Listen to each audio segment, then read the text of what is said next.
कहानी के शुरू में हम एक औरत को देखते हैं जिसका नाम एलन था और वो एक छोटे बच्चे के साथ समंदर के किनारे खेल रही थी। जिसके बाद हमें दूसरा सीन दिखाया जाता है। कुछ सिपाही किसी पर गोलियां चला रहे थे। तभी एक जगह पर एलन की आँख खुलती है और जो कुछ उसने समंदर के किनारे देखा ये सिर्फ उसका एक सपना था। उसको एक कमरे में बंद करके रखा गया था। उसको कुछ भी याद नहीं था कि वो कहाँ से आई है और ना ही अपनी जिंदगी के बारे में। पर तभी अचानक से उस कमरे में ऊपर लगे स्पीकर से आवाज आती है कि सामने रखी हुई पेंसिल को तुमने वक्त खत्म होने से पहले उसकी जगह से हिलाना है। और जैसे ही टाइम शुरू होता है सारा कमरा लाल हो जाता है और सामने लगी स्क्रीन पर टाइमर शुरू हो जाता है। एलन किसी तरह अपने आप को टेबल तक लेकर जाती है, उस पर रखे पेंसिल को गिरा देती है, जिसके बाद सब कुछ नॉर्मल हो जाता है। सब ठीक हो गया था। एलन उस रोबोटिक आवाज से पूछती है मैं कहाँ पर हूँ। तभी वहाँ पर बजर बजता है और एलन बेहोश हो जाती है।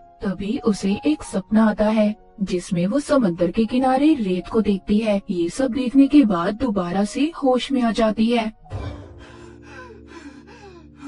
मगर इस बार उसके हाथ पांव बंधे हुए थे और उसको दोबारा से वही टास्क दिया जाता है कि उसने पेंसिल को हिलाना है। उसको आवाज आती है कि अगर ऐसा तुम नहीं करोगी तो हम तुम्हारी बेटी को मार देंगे। टाइम फिर से शुरू होता है। फिर से लाल रंग की लाइट जलती है, लेकिन अब एलन को याद आ गया था कि समंदर के किनारे खेलती हुई बच्ची उसकी बेटी है। वो पूछती है मेरी बेटी कहाँ पर है, मगर वो आवाज उसको कोई भी जवाब नहीं देती। एलन को वो टास्क पूरा करना था, इसीलिए वो अपने हाथों की बंधी हथकड़ी को अपने जूतों से तोड़ देती है। वो अपने जूतों को पेंसिल पर फेंकती है, जिससे पेंसिल नीचे गिर गई थी और फिर दोबारा से सब कुछ ठीक हो जाता है।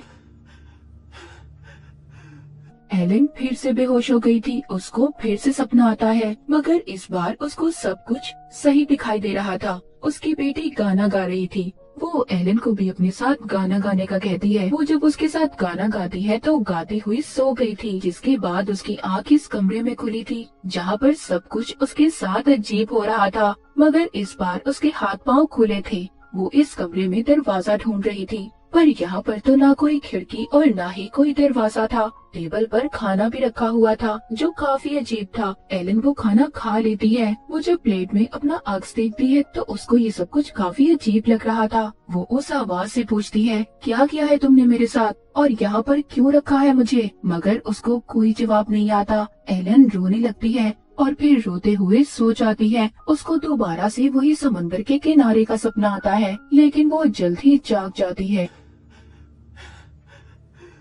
उसे फिर से वही आवाज आती है और उसे कहा जाता है कि तुमने दोबारा से पेंसिल को हिलाना है। अगर इस बार तुमने पेंसिल को ना हिलाया तो तुम्हारी बेटी को हम मार देंगे। जिस पर एलन चिल्लाती है और कहती है अगर वाकई तुम्हारे पास मेरी बेटी है तो मुझे इस बात का सबूत दो, मुझे उसकी आवाज सुननी है। तभी वो उसको उसकी बेटी की आवाज सुनवाते हैं, जिसके बाद टाइमर चल पड़ता है। लेकिन इस बार एलन के सामने कांच की दीवार थी। वो इस दीवार को तोड़ने की बहुत कोशिश करती है, पर वो नहीं तोड़ पाती। अब उसको गुस्सा आ रहा था। वो गुस्से से चिल्लाती है और पेंसिल को हिलने का कहती है। पेंसिल भी हिलकर खुद ब खुद नीचे गिर गई थी, जिसके बाद वो दोबारा से बेहोश हो जाती है और फिर से वो सपने में अपनी बेटी को देखती है, जिसके साथ बैठी वो रेत का घर बना रही थी। लेकिन इस बार उसके सर में चोट लगी हुई थी और उसको पीछे से एक आदमी की आवाज भी आती है जो उसका नाम पुकार रहा था। दोबारा से एलन को जब होश आता है तो उसकी आंख उसी कमरे में खुलती है।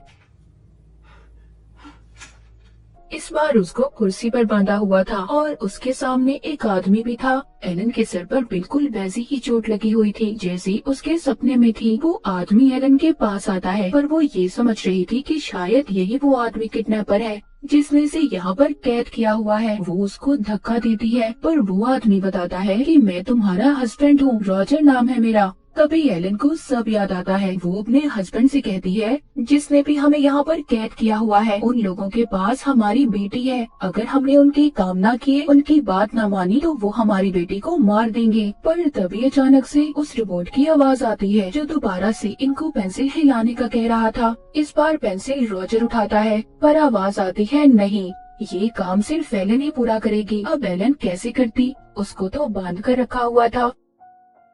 रॉजर पूछता है तुम कैसे करने वाली हो। इस पर एलन कहती है मैं ये काम बहुत बार कर चुकी हूँ। यही काम ये लोग मुझसे बार बार करवा रहे हैं, पर अलग अलग तरीकों से। यही बात करते हुए दोबारा से इनके दरमियान बहस शुरू हो जाती है। तभी एलन बहुत जोर से चिल्लाती है और पेंसिल के 2 टुकड़े हो जाते हैं। ये देखकर तो रॉजर काफी हैरान था और खुद एलन भी। उसके कानों से खून भी आने लगा था। वो जैसे हर बार टास्क पूरा करने के बाद बेहोश हो जाती थी, इस बार भी उसके साथ ऐसा ही होता है। वो अपने सपनों में इस बार अपने हस्बैंड रॉजर को देखती है, जो गुस्से से उसकी तरफ देख रहा था। जिसके बाद दोबारा से उसकी आंख खुलती है। इस बार कमरे में उसके और रॉजर दोनों के लिए खाना रखा हुआ था। रॉजर उससे कहता है मुझे लगता है एलन तुम्हारे पास कोई खास शक्ति है, कोई खास ताकत है। तुम्हें याद है जब तुम उससे गुस्सा होती थी, लड़ती थी, तो तुम्हारे चीखने से घर की चीजें टूट जाती थी। तुम्हारे अंदर जरूर कोई खास बात है। जिसके बाद रॉजर उसको पीने के लिए पानी देता है और फिर वो जमीन पर ही लेट जाती है। रॉजर उससे पूछता है क्या तुम्हें कुछ याद है, मगर वो कुछ भी नहीं बताती। जब वो उसके लिए खाना लाता है तो एलन उस पर चिल्लाती है। उसके हाथ से खाना दूर जाकर गिरता है। रॉजर भी काफी हैरान था। तभी दोबारा से उसकी आंख लग जाती है और वो सपने में देखती है जिसमें उसकी बेटी उससे कह रही थी आप बार बार कहाँ पर जाती हैं? वो अपनी बेटी से कहती है मैं अब कहीं नहीं जाऊंगी, तुम्हारे साथ ही रहूंगी। पर इस बार उसकी बेटी गायब हो जाती है। वो उसको आवाज लगाती है, वो ला रही थी, पर वो उसे कहीं नहीं मिलती। जैसे ही उसे होश आता है, इस बार उसको कमरे में कुर्सी से बांधा हुआ था जो जमीन से जुड़ी हुई थी। यहीं पर रॉजर एलन के सर में लगी हुई चोट को देखता है, जिसे देखकर उसे पता चलता है कि उसके सर में कोई चीज लगी हुई है। तभी आवाज आती है। इस बार उसको नया टास्क दिया जाता है जिसमें उसने टेबल पर रखी हुई बॉल को बाल्टी के अंदर डालना था, पर टेबल भी जमीन से जुड़ा हुआ था। रॉजर कहता है देखो तुम्हारे पास ताकत है, उसका इस्तेमाल करो और टेबल को तुम जमीन से अलग कर सकती हो। एलन अपना पूरा ध्यान लगाती है। वो टेबल को जमीन से अलग कर देती है। रॉजर उसकी तरफ टेबल लाता है और तभी वो बॉल को बाल्टी के अंदर डाल देती है। पर इस बार ये टास्क के काम करने के बाद वो बेहोश नहीं होती। उसको याद आ चुका था कि समंदर के किनारे वो दोनों अपनी बेटी का बर्थडे मनाने गए थे। फिर ये दोनों यहाँ पर एक के बाद एक टास्क पूरा करते जा रहे थे जो पहले से ज्यादा मुश्किल थे। जैसे इनका एक टास्क ऐसा था कि इन्होंने रेत से किला बनाना था और ऐसे ही मुश्किल हर काम करने के बाद एलन के कानों से खून भी निकल रहा था। इसी तरह बहुत दिन गुजर गए थे। वो दोनों अजीब सा खाना खाकर जिंदा रह रहे थे। एक दिन एलन को टास्क दिया जाता है कि वो बंदूक के सारे हिस्सों को एक एक करके जोड़े, और एलन इसको ठीक से नहीं कर पा रही थी। इस बात पर रॉजर उस पर गुस्सा करता है। एलन को भी उस पर गुस्सा आ रहा था और अब गुस्से में वो उस बंदूक को जोड़ लेती है और बेध्यानी में रॉजर पर गोली चला देती है, पर वो गोली लगने से पहले हवा में ही रुक गई थी। तभी सब कुछ ठीक हो जाता है और एलन बेहोश होकर दोबारा से अपने सपने में चली जाती है, जहाँ पर अब उसकी बेटी ने रेत से किला बना दिया था, पर रॉजर ने आकर उसे खराब कर दिया था। कहता है मुझसे गलती हो गई। तभी एलन जाग जाती है। अब वो दोबारा से उसी कमरे में थी जहाँ पर बैठकर वो रॉजर के साथ खाना खाती है। एलन रॉजर को बताती है कि मुझे अपनी पुरानी जिंदगी के बारे में कुछ याद नहीं, जिस पर वो बताता है तुम एक टीचर थी और मैं एक सिंगर, लेकिन हमारी बेटी के पैदा होने के बाद मैंने ये सब कुछ छोड़ दिया था। वो अपनी जिंदगी की हसीन यादों को याद करके मुस्कुराने लगते हैं और एक दूसरे से लड़ाई की माफी भी मांगते हैं। इसी तरह बातें करते करते एलन सो गई थी। इस बार वो सपने में देखती है उसको रेत में से रॉजर की अंगूठी और अपनी बेटी का जूता मिलता है और यहीं पर उसकी आंख खुल जाती है। इस बार उसके सामने रॉजर को एक कांच की दीवार के पीछे खड़ा किया गया था। उसके अंदर रेत गिर रहा था, पर एलन कुछ नहीं कर पाती। वो अपना ध्यान नहीं लगा पा रही थी। यहीं पर वो अपनी पिछली यादों को भी सोच रही थी, इसीलिए वो इस टास्क को पूरा नहीं कर पाती और देखते ही देखते रॉजर उस रेत में दफन हो जाता है। जिसके बाद आवाज आती है तुमने अपना टास्क पूरा नहीं किया। एलन को बहुत गुस्सा आ रहा था और गुस्से में वो तेज आवाज से उस स्पीकर को भी तोड़ देती है जिससे आवाज आ रही थी। तभी उधर एक दरवाजा खुलता है जिसमें से 3 सिपाही आते हैं, लेकिन एलन अपनी ताकतों से उन्हें भी मार देती है। फिर यहाँ से बाहर आती है, वो देखती है उसने 298 टास्क पूरे किए थे। तभी वहाँ पर और भी बहुत से सिपाही आते हैं, मगर इस बार एलन अपनी ताकतों को सही से इस्तेमाल करना सीख गई थी। वो उन सभी को मार देती है।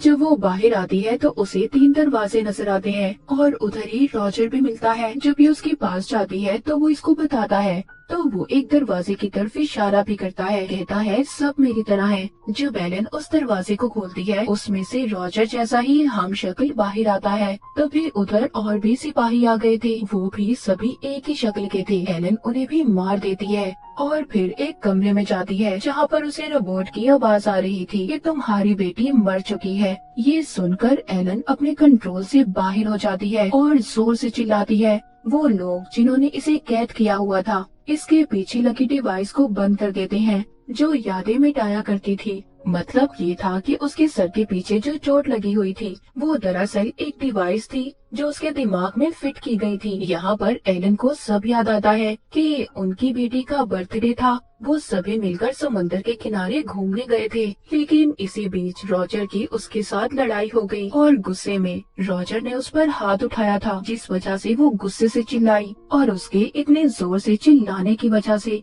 रॉजर और उसकी बेटी की मौत हो गई। अपनी फैमिली की मौत की वजह वो खुद थी। दरअसल एलन के पास खास ताकतें थी। वो आवाज इसको ये भी बताती है कि जितने भी टास्क तुमने किए सभी तुम्हारी ताकतों का टेस्ट था। तुम्हारे सामने एक दरवाजा है जहाँ पर जाने के बाद तुम सब कुछ भूल जाओगी। पर एलन कहती है नहीं, मैं अपने हस्बैंड और बेटी की यादों में रहना चाहती हूँ। मैं ये सारे टास्क फिर से करूँगी। फिर एलन को वही सपने आते हैं और फिर से उसकी आंख उसी कमरे में खुलती है, पर पहले का उसे कुछ भी याद नहीं था। फिर से उसे पेंसिल हिलाने का टास्क दिया जाता है। मूवी के आखिर में हमें बताया जाता है कि एलन यहाँ पर क्यों थी और ये आवाज किसकी थी। ये जगह एक खुफिया ऑर्गेनाइजेशन थी। इनको तब पता चला जब एलन ने अपनी ताकतों से अपनी फैमिली को मार दिया, जिसके बाद ये लोग इसको यहाँ पर ले आए ताकि यहाँ पर रहकर ये अपनी ताकतों को कंट्रोल कर पाए, ताकि आगे की जिंदगी में इसकी वजह से कोई नुकसान में ना हो, इसके आसपास के लोगों को कोई तकलीफ ना हो। और इसी के साथ ये मूवी यहीं पर खत्म हो जाती है।